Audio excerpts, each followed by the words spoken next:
Let's see how we can do that string format.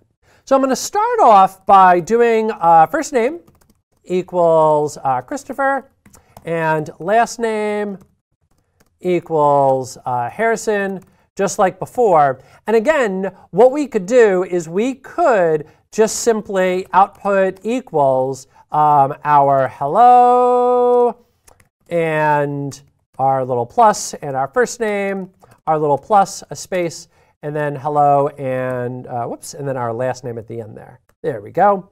And then I say print and our output, and that will of course give us our, if I run this correctly, there we go. That'll give us our little hello Christopher.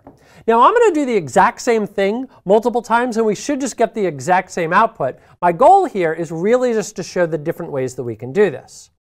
So let me comment that out, and now let's do this again by using the little placeholders. So we'll go ahead and say hello, and then we'll just do 2 curlies, and then 2 curlies, and now I'll say format, again using tab to give me that completion there, and we'll say first name and last name. There we go. And let's go ahead and save that, rerun it. Once again, the exact same output. Hello, Christopher Harrison. If I want to maybe be specific about it, so let's go in and say 1 and 0, and go ahead and run it. Now you're going to notice we'll get the exact same output, but maybe if I wanted to reverse that last name and first name, maybe I want to put a comma between them. So I go in and I do 1 and then 0, put a comma in the middle. Now what you're going to notice when I run this is that it went ahead and gave me hello, Harrison, comma, Christopher, without me having to change the order of the parameters, which is another advantage to going in and specifying the numbers. Now, again, my preferred mechanism is just to use that cool little format string.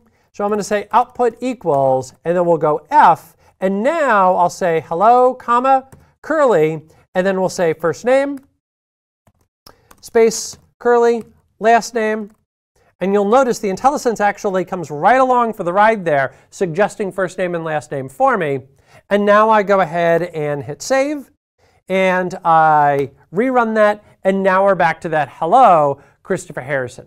So the big takeaway that I want you to get out of all of those examples is that there are multiple ways that you can do the exact same types of string concatenation. It's really up to you to decide which way it is that you prefer. For me, like I said previously, I really like that last string format with the little F at the very beginning there. That, to me, reads the best. And you'll also notice that there's a lot of other programming languages that have a very similar construct, such as in, say, JavaScript or in C#, for example. I also really like the fact that it's self-documenting, because I can very clearly see, that's where first name is going to be, and that's where last name is going to be. And that's how we can work with strings inside of Python.